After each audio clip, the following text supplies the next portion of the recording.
Welcome to the Millennial and a Boomer Walk into a Coffee Bar podcast. The very best podcast to get your life advice in the form of a grande caramel macchiato in a venti cup, one third whole milk, one third almond milk, one third soy milk, double the amount of vanilla syrup, caramel wall in the cup, no caramel drizzle on top, upside down, of course, tall ice cup, whipped cream, rounded lid, one shot extra espresso, decaf, cinnamon sprinkled on the top, and for the name, that's David, spelled Dafydd, please. Or to get your business, finance, and life support black coffee advice, I'm Dan, I'm a Boomer. And I'm Chase, the Millennial. Thanks for joining us today. All right, we're back with another episode. So glad that you are here with us today, all 12 of you that listen. I think we got 13. I think we got one more. I think someone from HR joined. So Well, it's going to go downhill once the HR people join. Oh, man. Then we're going to get fired or something. Can we get fired from our own podcast? we'll get promoted. That will be good. Hey, we've been spending a little bit of time talking about millennials and boomers, and we each gave our own viewpoint of kind of where our characteristics are, and maybe to some extent our values. But now I want to start this out because I got a bone to pick with all you millennials out there listening, and I want you to set me straight, help me to understand, and get me going. But I want to put out there for all our listeners things that millennials do that irritate boomers. Now, we don't have an hour and a half for a podcast, and I'd like to keep these things a little bit briefer. But I do want to go over these because, and maybe you know about them, and maybe you can justify them, and maybe you can ignore them, but let's go over them. So I'm going to jump right in if that's okay. You good with that? I think so, yeah. At the end, we're going to come back and we're going to talk about the reviews. We've gotten a couple of reviews and we want to give a shout out to those folks. So we'll do that at the end. Okay, very good. So things millennials do that irritate boomers. Easy. Overuse of technology. Constantly checking your device, using your device, buying the latest and the greatest. It drives me crazy because it's like, just sit down.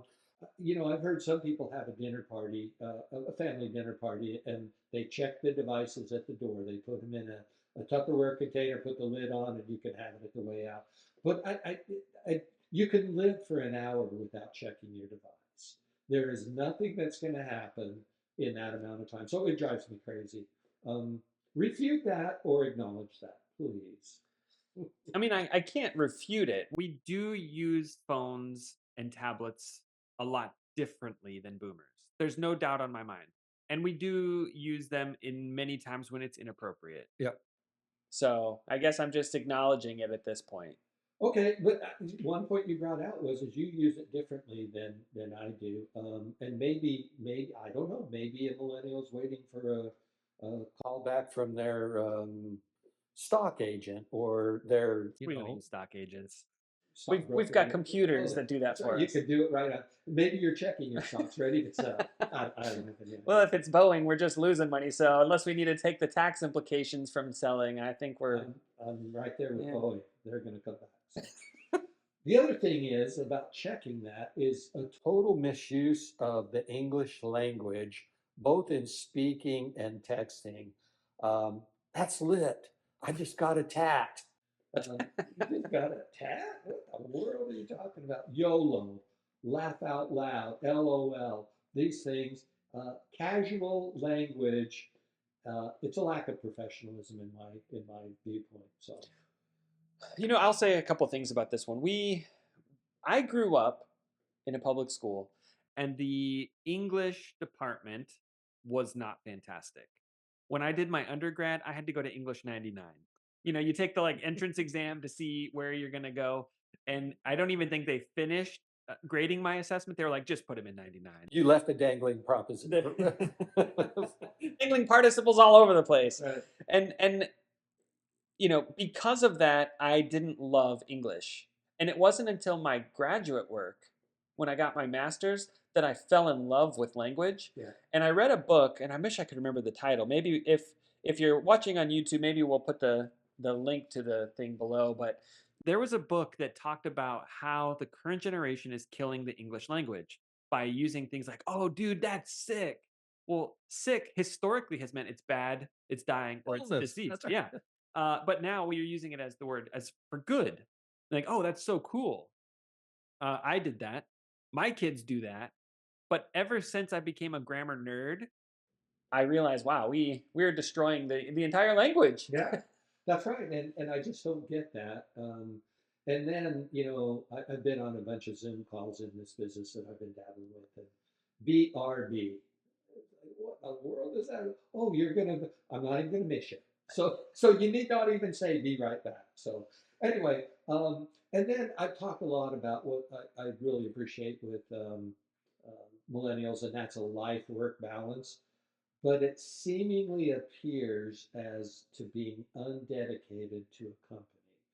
And I get that. So I was in a meeting with some people, and we were kind of up against a deadline, and the buzzer rang to go home, 4 o'clock, and the millennial started packing up his goods, and I'm like, dude, what is wrong? We got, a half hour more. No, it's quitting time. We can pick it up tomorrow. And I'm like, no, we can't. I'm going to stay here and do it. And they said, well, you're going to stay here by yourself and do it. And guess what? I did. And they left. And I thought, come on, man. If you want to come in late an extra half hour tomorrow, but let's get it done. And so it's a different viewpoint, right? It's not right or wrong. It's just, it appears to be lack of dedication to the company. I could see that from your perspective. I know that something that I do and many millennials do that absolutely drives you bonkers is I don't think of me being tied down to a desk in an office as a requirement to get good work done. And I take a lot of phone calls from, I'll give you a great example. our car needed an oil change.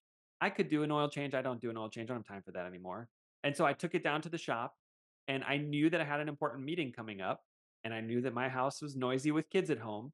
So I took my computer and got my oil change and did my important meeting from the oil change shop. And Boomer's looking there like, you can't do good work from an oil change shop. And I was the only one in there on a Tuesday at 2:30, you know? Well, we went actually we took your kids and we had a great time to one of those trampoline parks, and there were picnic tables set up just to the outside. And here's this millennial pounding away on the keyboard. And I know she was working from home. And then I'd look up and she'd wander out and do a little jumping and do all that stuff. She'd come back and pound. So I get it's just not efficient work. I don't think so. Um, Well, hold on. We're not moving on from this one yet. Oh, here's the thing. Because you praise the work-life balance. But I think that a lot of times, and this is not a hard and fast rule, but for the millennials who can work from home, or anyone who can work remotely and be successful, I think it's important to note that just because they work somewhere like that doesn't mean they're putting in less hours. I would argue, in fact, the opposite. But they're going to take an hour from 2 to 2:30. They'll walk the dog, and then from 2:30 to 3 they'll go pick up the kids from school. And so a boomer will see that and like, you took an hour off in the middle of the workday. Yep. But what you don't see is that they put in 2 hours in the morning before the kids woke up. They put in 2 hours after the kids go to sleep. And so if you want to compare hours to hours, I would seriously say, okay, let's compare them. Not in every instance, but across the envelope, I'd say the people who are good at working from home take the breaks in the middle of the day, but get more work done per hour. This is a good conflict resolution right here. Let me tell you that, because I think that's the exception rather than the rule. I worked from home when working from home was not cool. We had an office, but everybody traveled. So I spent, probably 50% of my time on the road and 50% in the office. My wife called a contractor and had an office built for me in our house with a sliding pocket doors. It was unbelievable, a nice office. But I tell you, I don't know, and I don't feel the same way from some of the questions and interactions I've had with people that work from home, that they really put in the dedicated hours that someone that works from home um, typically does. And maybe I'm wrong, and I hope I am wrong, but I just don't see it. Well, which one is the exception and which one is the rule? Because I'll be the first to admit some people should not Yeah, work from home. maybe that's it. Maybe it's indifferent to a boomer and millennial and everything, because I know some people Don't work from home. Don't do it. It's not possible. I once saw a boomer working at a coffee shop. You see a lot of millennials plugging away on their laptop or their iPad or whatever. And this boomer had brought in a full computer, not a laptop, a full computer and a printer. He was printing stuff off so he could read it and write on this red pen. That's It was right. fantastic. Good. So anyway, we can agree to disagree on that one. But social media obsession. Oh my goodness. And I'll say this, I think it's more maybe the younger generation than even yours that wants to be famous at all expense. But I think you brought that into the world. So you're obsessed with social media and you really wanted to, and you started the whole I'm going to be famous or I'm going to be a millionaire. I agree. There's nothing you can say on this one. The younger millennials really thought they were going to be famous Yeah, yeah, and thought so. desired to do so. A couple of quick ones. Political correctness, PC. Oh, that's so you're not PC. Well, yeah, we've gone so far in being political correct that we're not, and I think you guys have helped to transition to the point we're at today.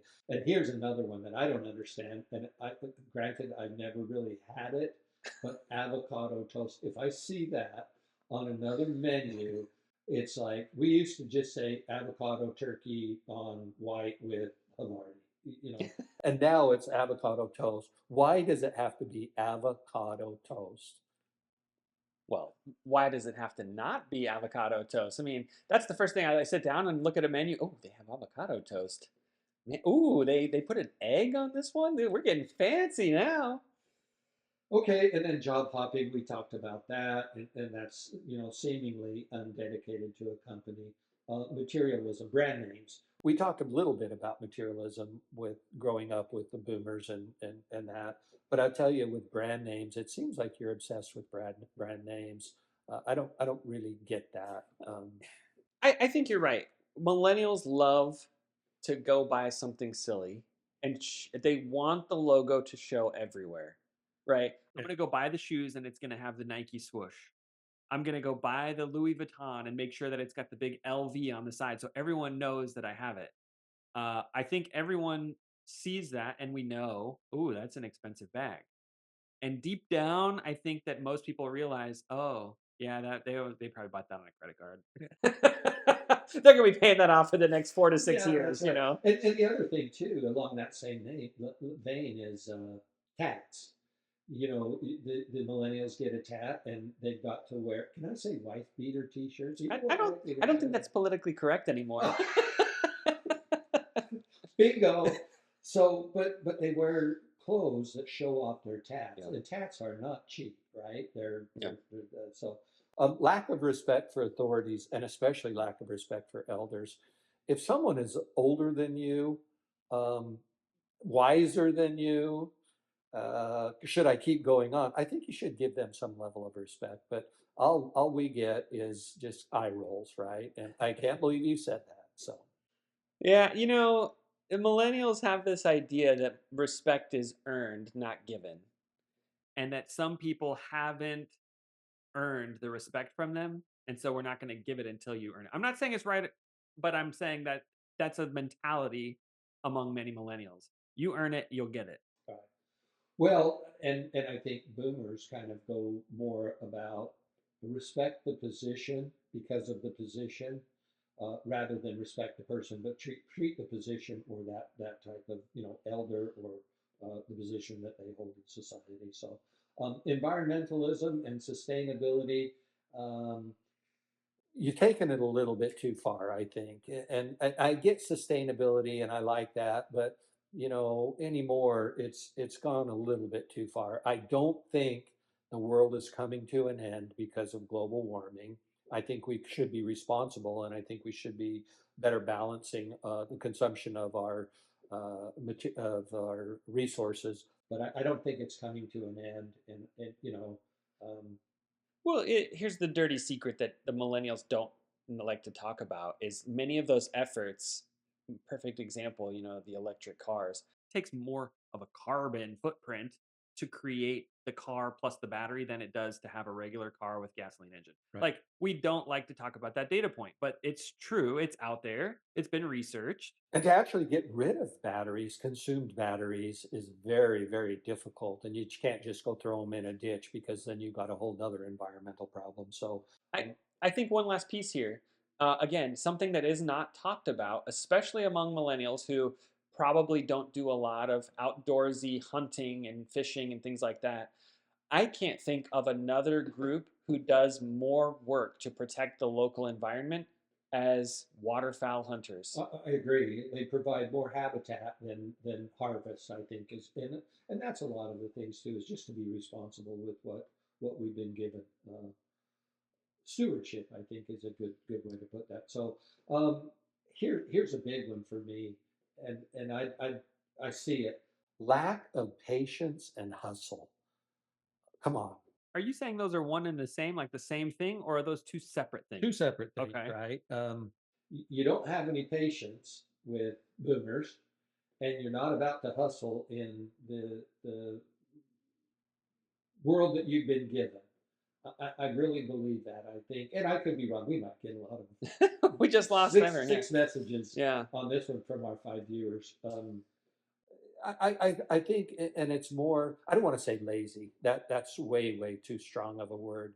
But lack of hustle, I think, is indifference towards deadlines. Maybe is what I could say. So I'll give you the patience, right? I think that we just generally don't have patience. We grew up with the microwave. yeah, That was innate to us, right? And my hot pocket with lava on the inside will be done in 1 minute and 37 seconds. If you want to know what the perfect cooking time for a hot pocket is, it's 1 minute 37. But patience is not something that we have. I would say the hustle though just looks a lot different than boomer hustle. Boomer hustle says, I'm going to sit down at a desk and I'm going to just work for 14 hours, and then I'm going to go home, sleep, and coming back and do it. I think that millennials are trying to figure out, how can I do this quicker and easier, and I'm going to break it up into 4 or 5 different segments. But I think the hustle's still there in many instances. It just looks a lot different. I'll keep an eye out for that, because that's one thing actually, and I certainly, like I said, I won't call it laziness. I just don't see the get up and go get 'em attitude. Here's one: excessive eating out. You know how expensive it is to eat out? Do you know how expensive it is to go buy your coffee every morning? If you were to take that $3 to $5 to $9 every day and invest that, and in some of my boomer investments, you'd be broke. No, seriously, I think it's just too expensive, and I think you could get a lot more bang for your buck if you weren't to go eat out like that. And then here's one in the business world: sharing your salary with your coworkers. Oh my goodness. And then getting an attitude about it when you find out that so and so is getting paid more than you and they're producing less. And I tell you, there's nothing worse than the internal strife that causes when millennials, and I don't see that from boomers. I really don't. We're pretty protective of what we have. So that's a good one. And then this one is big on my list: is virtual meetings instead of face to face. Here we are. We don't do this, although you've suggested, we don't do this podcast remotely. We sit across from the desk. I look you in the eye, and we do that. That's the way I like it. Now, you have proposed with my travel schedule and your travel schedule to go start to do some of these podcasts remotely. I just don't get it. I like face to face. I like to read the body language. And the thing is, not only do you do virtual meetings, but you turn your camera off. And it's like, turn your camera on. Everybody ought to hear this. Turn your camera on. Let's get back to some level of personal touch and personal feelings. Well, there's a thought. You're smart, dad, flabbergasted, and all that. And then, I'm right here, and I'm well into my 60s now, and I got a lot of advice to give. Turning to Google for advice sets me off. When you could always come talk to me, you could go talk to some of your other colleagues or elders that might have an input, and parents, grandparents. The one regret I have right now is I wish I could have, as an adult, sat down and talked with my mom. I really, really would have liked to have done that. I don't have that chance now, so take that chance and that opportunity now instead of saying, "Hey Google," "Hey Siri." So I think this one goes back to the what was it? The lack of patience. Because when I need to fix this. Okay, go to YouTube. You get 30 or 40 seconds in, and the guy's talking too slow, and it's like, oh, for the love. You just X out of that one and go into the next one. But when you have to talk to a human, you're like, oh, I'm stuck now. you have to listen. You can't just exit out and move on. So just go poof and disappear. Poof. And then somehow my in-person discussion will turn into, oh, now you've got a technology problem you want me to help you solve, and then That's right. Okay, and then entitlement. You guys feel like you're entitled in the business world, in the private world, in the Google world, and everything. And earn your stripes and spend some time and earn them and contribute. Don't always be a consumer, be a provider. I like that, right? Continue to do what you can do there. I'm calling out the participation trophies that the boomers gave us. That messed us up. Yeah, Man. that was. There's another thing that boomers did, and injustice to the generations that followed. Limited attention span. You've already forgot what this podcast is all about. So, and then the need for constant change and instant gratification. Google didn't do it for me on that guy. I didn't like the way that guy talked. He's probably a boomer. He didn't help me fix my washer or dryer, but the next guy will. It's a constant change and constant instant gratification. And then this one absolutely drives me crazy. Use of AI for writing, right? In fact, now you go on the internet and you search for something. The first thing that pops up is try me. AI, ask me a question, and it will give you a list of 100 things just generated from artificial intelligence. And I just don't get that. It drives me absolutely nuts, and I've not figured that one out. So there's my list. There's your the kind of list. things that. Now, can I get buy-in? Yeah. Can I give you a hug at the end of the broadcast? Absolutely. But it kind of just drives me crazy to the extent where I've got to learn that's kind of the way it is. Yeah. No, I mean, we should do an entire episode on AI because I think that we have very different views on it. Now, I could put my conspiracy theory tinfoil hat on and tell you what I think AI is at its core value, but I don't think we'll do that on the podcast. But I do see the value of using it, and I use it all the time. I mean, I use it all the time. We had to write letters to a legislator, and so I typed up what I normally would do, copied and pasted it there, and said, "Make it better." Sure enough, it made it better. And so, yeah, I think there's an important thing here that needs to be discussed. And I look at AI like calculators. When calculators first came out, people freaked out. The kids have got to know how to do this with a pen and a paper. But now I have a calculator in my pocket. I have a scientific calculator in my pocket. And so the question is, where do you draw the line? Because I think a line does need to be drawn with AI. But where? So anyway, another topic for another day. Yep. As we wrap up, I just wanted to share, we had 2 comments on one of our recent podcasts, Out with the Old and with the New, episode 1. One comment, best thing I have ever seen on YouTube. So if you like to get your podcast with the video, make sure to check it out on YouTube. Otherwise, do that. You can search a millennial and boomer, go and walk into a coffee bar, and poof, they'll pop up. Yeah. So. And then another one said, interesting idea, boomers thinking versus millennials thinking. So glad to have you, both of you listening. We're up to 2 whole listens now, so. Good. Okay, well, let's wrap it up and save the next one for another day. Yep, next time we're going to come to you, things millennials do not understand about boomers. What do we not understand about boomers? That's what we're going to talk about next time. So until then. I'm looking forward to it. But until then, remember, just because it's different doesn't mean it's wrong. Have a great day.